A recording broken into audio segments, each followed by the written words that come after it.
أهلا بكم مشاهدينا الكرام إلى هذه الحلقة الجديدة من مستقبل الطاقة. هذه عناويننا: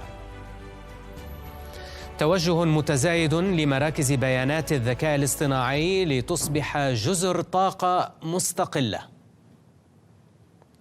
وكيف يؤثر الذكاء الاصطناعي على الانتقال الطاقي؟ هل سيكون عاملا مسرعا أم عقبة؟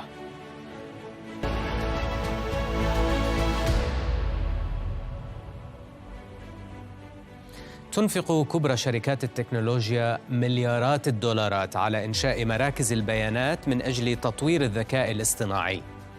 لكن تلك المراكز تواجه معضلة صعبة، وهي وفرة الطاقة الكهربائية لتشغيلها.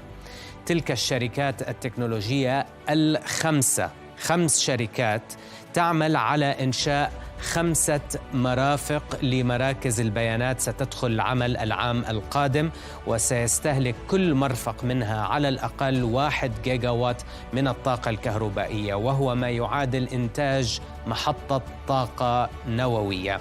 ومن المتوقع بحلول عام 2028 أن تحتاج مراكز البيانات إلى 44 جيجا وات من الطاقة الكهربائية الإضافية بحسب S&P Global Energy. حالياً تستهلك مراكز البيانات الأمريكية القائمة في أقصى استهلاكها نحو 51 جيجا وات، وهو ما يعادل تقريباً 5% من استهلاك الذروة في الولايات المتحدة.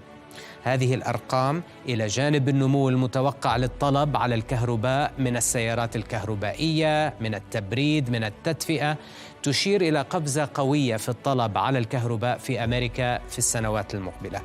فبعد عقود من استقرار الطلب على الكهرباء في الولايات المتحدة، تشير بعض التوقعات إلى أنه سينمو ب5.7% سنوياً حتى العام 2030 بحسب Grid Strategies للاستشارات.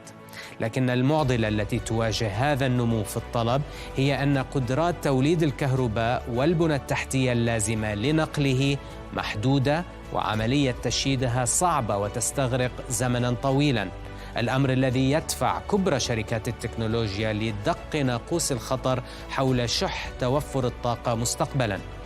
لكن المفارقة تكمن بأن أسواق العقود الآجلة للطاقة الكهربائية في أمريكا لا تعكس هذا القلق، بل وكأنها تشير إلى أن الطلب المتوقع قد يكون مبالغاً به.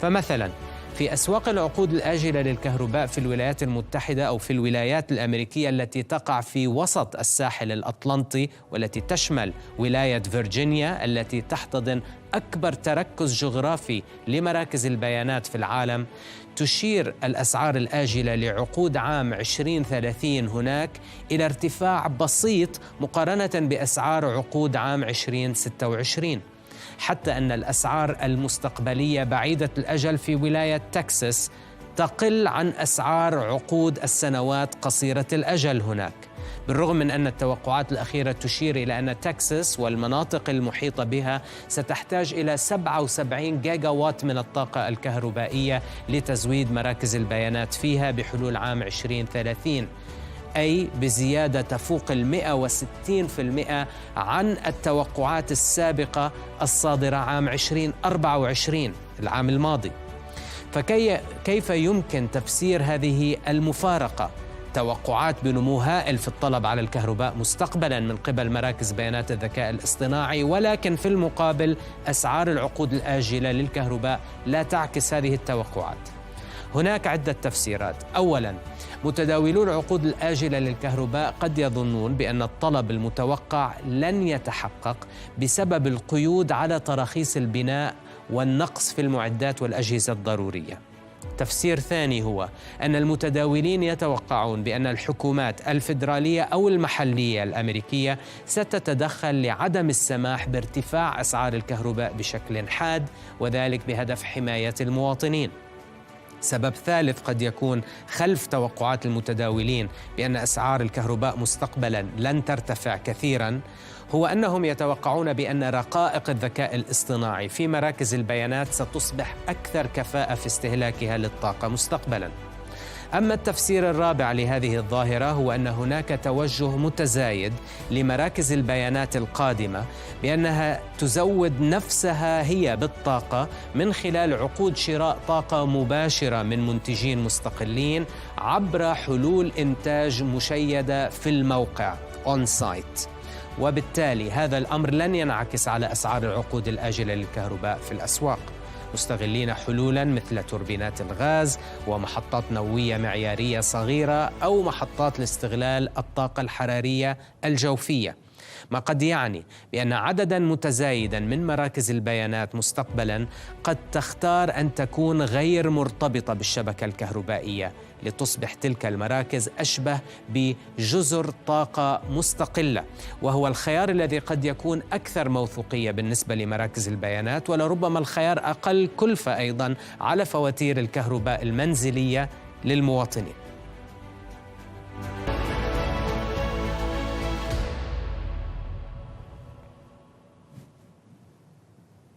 إذن مشاهدينا، مع تسابق الحكومات وشركات الحوسبة السحابية العملاقة الهايبر سكيلرز لبناء مراكز بيانات الذكاء الاصطناعي لتطوير وتدريب نماذجها، يعمل الجميع على تأمين مئات الجيجاوات من الطاقة الكهربائية التي يعتقد بأنها ضرورية الآن وفي المستقبل القريب.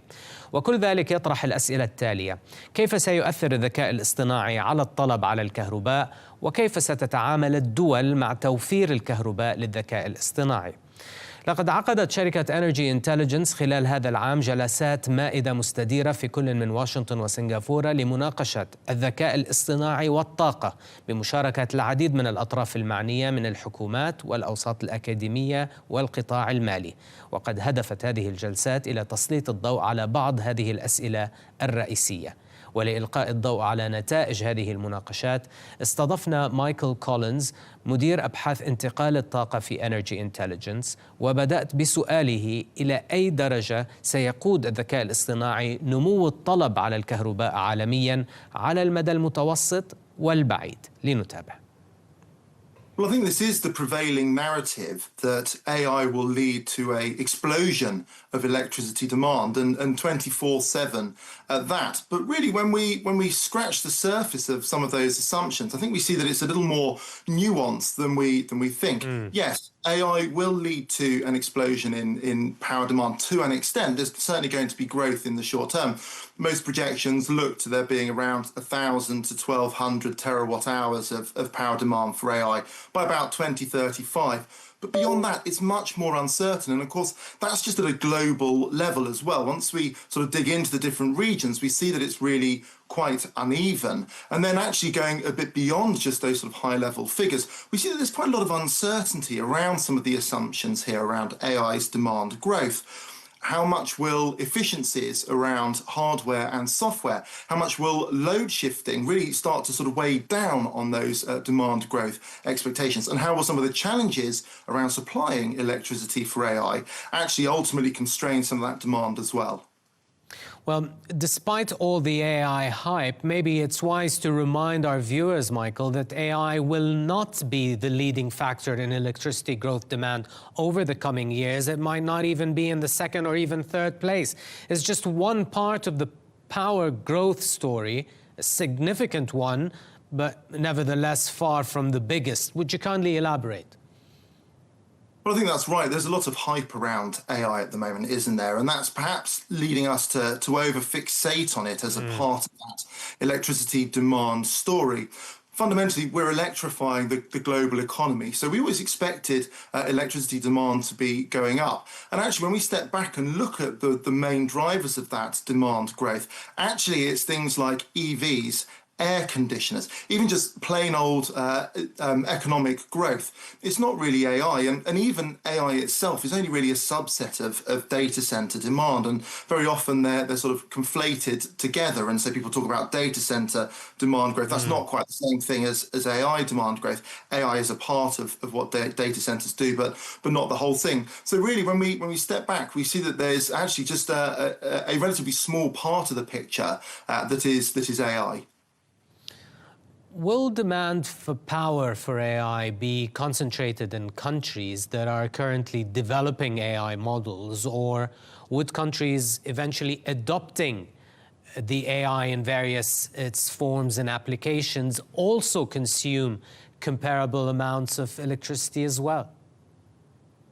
I think this is what I mean when I say the story is a little more nuanced than many expect. We have to think about AI in terms of development of models. That's the really energy-intensive part. That's the training of the models, and then the actual deployment, the inference of those models. There are some countries that are leading development of AI models and training of those models. The US, China are good examples.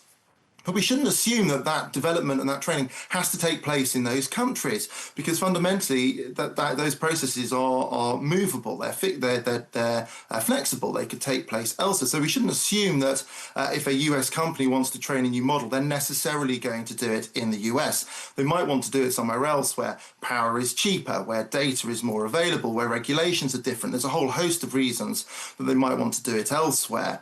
And then on the inference side, well, look, any country that isn't necessarily developing AI themselves might still want to use AI and sort of derive the benefits from that. And so as a result, we can see those inference uses really springing up anywhere. On the inference side, it's a bit more important that the data center is located to close to where the need is going to be for latency purposes.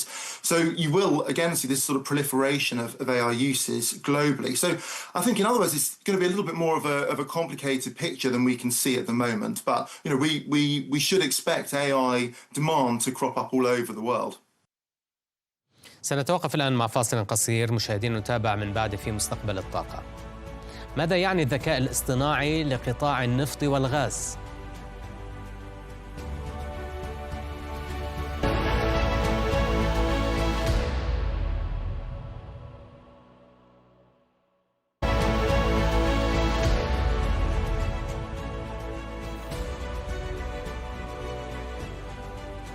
أهلا بكم من جديد إلى مستقبل الطاقة. نعود مجددا للمقابلة التي أجريناها مع مايكل كولينز مدير أبحاث انتقال الطاقة في Energy Intelligence، وتحدثنا بأن هناك مخاوف من أن حجم مراكز بيانات الذكاء الاصطناعي سيشكل ضغطا على الشبكة الكهربائية، إلا أن البعض يرى أن الذكاء الاصطناعي نفسه قد يساعد الشبكة في إدارة الطلب المتزايد عليها، ولكن كيف؟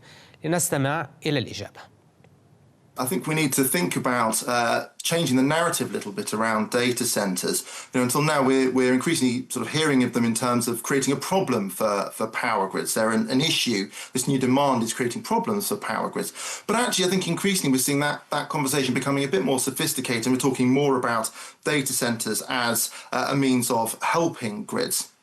And that's because AI workloads, for the most part, are flexible. Certainly those really energy-intensive training parts of it, you can move them in terms of time, and you can move them in terms of geography to another part of the world. So if a grid is stressed, actually, one of the things they can do is they could say to data centers, look, can you reduce your energy consumption at the moment? And that can be achieved by AI training tasks being paused or shifted elsewhere. And we're seeing more announcements of this nature coming out from between hyperscalers and grids as well. So if you like, it's a demand management or a demand response type arrangement that we're seeing. The second thing really that AI can help with is actually assisting in power sector management and indeed even power production. So taken as two things, really we can see that AI perhaps can bring more solutions than it brings problems. Turning now to the supply side of the power equation for AI, how are different countries going about readying their energy systems to provide this needed electricity? I think there's been so much fixation really on how AI will affect electricity demand that we've almost neglected the other side of the conversation, which is electricity supply for AI. And of course, anyone operating in the energy sector knows that you need to focus as much on supply as you do on demand. And really what we see is actually quite a strategic divergence in how countries are seeking to position their energy systems to provide power for AI.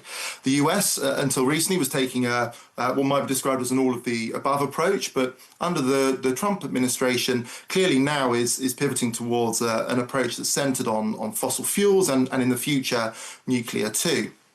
That's very different to how Europe and China are seeking to power AI, where really low carbon generation is at the heart of the strategy. Take China, for example, and the government have mandated that 80% of power for new data centers in the national hubs must be provided by renewable sources, with nuclear then on top of that. So that's a very different approach to the one that we're seeing in the US. In the Middle East and Southeast Asia, it's a different approach still. It's a bit more balanced between all of those sources of generation.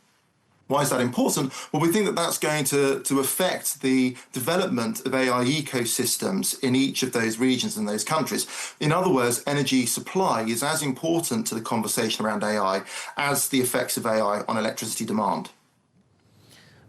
Despite the differences in how countries are orientating their power systems to feed AI, there are supply constraints that are common across the board.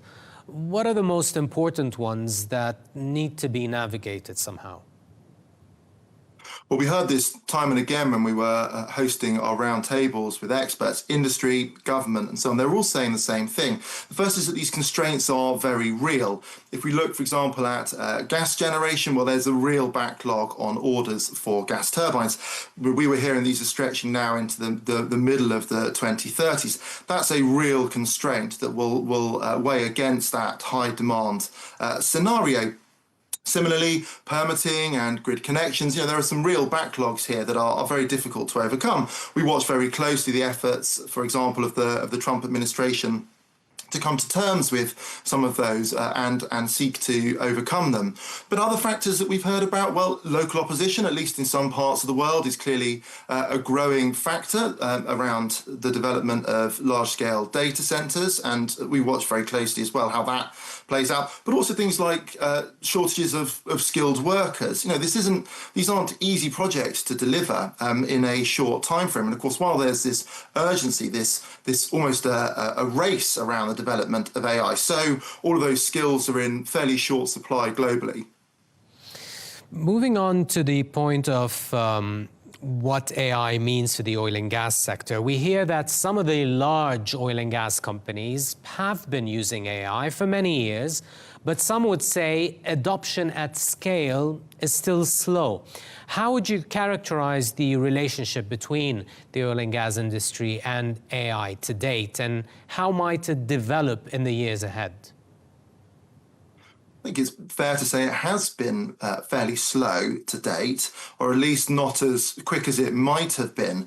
But our information suggests that that's quite quickly changing. We track the announcements, the AI-related announcements of the world's largest oil and gas companies, and we've seen a really significant uptick in recent months around those initiatives. We look firstly at how they're positioning to provide power to AI, but then secondly, how they're looking to embed AI in their business operations for whatever reason, whether that's efficiency or safety monitoring. And our data indicates that there has been a deepening of the relationship in recent months. For example, in the first quarter of 2025, we saw the world's largest oil and gas companies announcing as many AI-related initiatives as they did in the whole of 2024. So it's very clear that there's a growing sense of momentum there. What I would say, though, what I would add is that at the moment the detail is fairly thin on what exactly those announcements are, what exactly those initiatives are. So we see companies saying to their shareholders things like, we're embracing the transformative power of AI, it's part of our digital transformation strategy. But there's not a huge amount more information. There's not any information on how much money is being spent on it, what kind of projects necessarily are being undertaken, and we certainly aren't necessarily seeing what the benefits are coming out the other side. We think that will probably change as governments and shareholders just put a bit more pressure on oil and gas companies to give a bit more detail, be a bit more transparent around their uses of AI in the coming years. And that's something that I think we'll benefit from watching quite closely. Finally, Michael, what do your roundtable participants think about how AI will impact the energy transition moving forward? Is it going to be something that's going to hasten the energy transition? Is it something's going to impede this transition? Well, we didn't reach consensus on that, and I think it's fair to say that the jury is still out a bit. Look, in some senses, there is an obvious synergy between AI and highly digitalized, low-carbon technologies. So we might see that in some ways AI helps those perhaps less mature low-carbon technologies to develop and deploy and integrate into a grid in an easier way. At the same time, this urgency for power for AI is clearly leading some to conclude that there's a need to prolong the role of fossil fuels in the electricity mix just that little bit longer. And we've seen that in places like the US over the last year, where plants are being kept online, where coal usage has gone up, for example. So I think that's still very much to be decided, and I think really it could go either way. بهذا نأتي إلى نهاية هذه الحلقة، آخر حلقة في عام 2025 لمستقبل الطاقة. نلقاكم في العام الجديد، إلى اللقاء.